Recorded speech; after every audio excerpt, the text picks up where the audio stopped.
Hi friends, welcome to Veg Cooks. இன்னைக்கு நம்ம சேனல்ல இருபருப்பு சாம்பார் எப்படி செய்யறதுன்னு பார்க்க போறோம். வாங்க friends, வீடியோக்குள்ள போலாம்.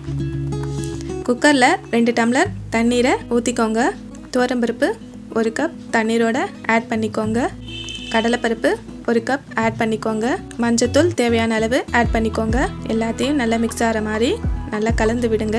விளக்கெண்ணெயை 1 ஸ்பூன் ஊற்றிக்கோங்க. கடலைப்பருப்பும் துவரம்பருப்பும் பாதி அளவு வெந்த பிறகு கலந்து விட்டுட்டு பெருங்காயத்தூளை ஆட் பண்ணிக்கோங்க. இந்த பெருங்காயத்தூள் போடுறதுனால சாம்பார் நல்லா வாசனையாக டேஸ்டியாக இருக்குங்க. சின்ன வெங்காயத்தை ஆட் பண்ணிக்கோங்க. இந்த சாம்பாருக்கு சின்ன வெங்காயம் தாங்க சேர்க்கணும், அப்போ தான் டேஸ்டியாக இருக்கும். நறுக்கிய தக்காளியை ஆட் பண்ணிக்கோங்க. நல்லா சிகப்பான தக்காளியாக பார்த்து ஆட் பண்ணிக்கோங்க. வரமிளகாய் நான் 8 போட்டிருக்கேங்க. உங்களுக்கு தேவையான அளவு காரத்துக்கு ஏற்ற மாதிரி சேர்த்துக்கோங்க. பருப்போட நல்லா மிக்ஸ் ஆகிற மாதிரி கலந்து விடுங்க.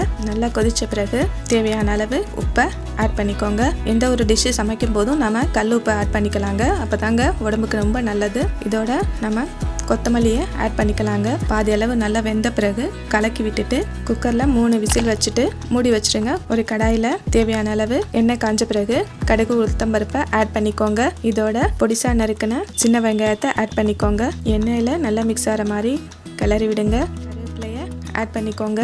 இதோட வரமிளகாயை 4 கிள்ளி ஜாயின் பண்ணிக்கோங்க. கோல்டன் கலர் வந்த பிறகு நம்ம குக்கரில் திறந்து கலரி விட்டுட்டு ஆறின பிறகு மிக்சியில் கொரப்பாக அரைச்சிக்கணுங்க. நைஸாக அரைக்கக்கூடாது, டேஸ்ட் மாறி போயிடும். நாம் தாளித்து வச்சுருக்கிற இந்த கடுகு உளுத்தம்பருப்பை அந்த சாம்பாரில் ஜாயின் பண்ணிக்கோங்க. இதோட கொத்தமல்லியை தூவி விட்டுக்கோங்க. இந்த சாம்பார் செய்கிறதுக்கு ரொம்ப ஈஸியானதுங்க, நல்லா டேஸ்ட்டாக இருக்கும். இந்த இருபருப்பு சாம்பார் உங்களுக்கு பிடிச்சிருந்துன்னா லைக் பண்ணுங்கள், ஷேர் பண்ணுங்கள், சப்ஸ்கிரைப் பண்ணுங்கள்.